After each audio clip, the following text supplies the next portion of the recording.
మిత్రులారా, ఒక కేసులోని విషయం ఏంటి అని అంటే, ఒక రైతు దాదాపుగా ఒక 20 సంవత్సరాలుగా తన పొలంలోకి వెళ్ళడానికి దారిని ఉపయోగించుకుంటున్నాడు. అయితే ఒకరోజు ఆ దారిని ఆ ముందు పొలం వాడు మూసివేసినాడు. సో దారిని మూసివేసినప్పటి నుంచి మనం ఎన్ని సంవత్సరాల లోపు కేసు ఫైల్ చేయవచ్చు? ఈ దారి మూసివేసి చాలా రోజులు అవుతుంది సార్, ఇప్పుడు నేను ఏమైనా కేసు వేయడానికి అవకాశం ఉందా అని అంటే, ఈజ్మెంట్ రైట్స్ అనేవి ప్రతి ఒక్కరికి మన దేశంలో ఈజ్మెంట్ యాక్ట్ చట్టం కల్పించింది. అంటే మన ఇంట్లోకి వచ్చే వెలుతురిని, మన ఇంట్లోకి వచ్చే గాలిని, లేకపోతే మన ఇంటికి వెళ్లే దారిని ఎవరైనా ఉద్దేశపూర్వకంగా మూసివేస్తే మనము న్యాయస్థానంలో మనకున్నటువంటి ఈజ్మెంట్ రైట్స్ ప్రకారంగా మనము కేసు ఫైల్ చేసుకోవచ్చు.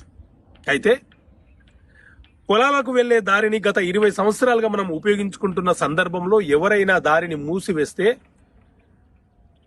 లిమిటేషన్ యాక్ట్ 1963 సెక్షన్ 25 ప్రకారంగా ఆ దారి మూసివేసిన రోజు నుంచి 2 సంవత్సరాల లోపు మీరు న్యాయస్థానంలో కేసు ఫైల్ చేసి ఆ దారిని ఎందుకు మూసివేశాడు, ఆ దారి గ్రామ రక్షలో ఉందా లేదా, ఆ దారిని మనం ఎన్ని సంవత్సరాలుగా ఉపయోగించుకుంటున్నాము, ఎంతమంది ఉపయోగించుకుంటున్నాము, ఇవన్నీ వివరాలు న్యాయస్థానంలో మనము తెలియపరిస్తే మనకు ఫేవర్గా ఆర్డర్ వచ్చే అవకాశం ఉంటుంది.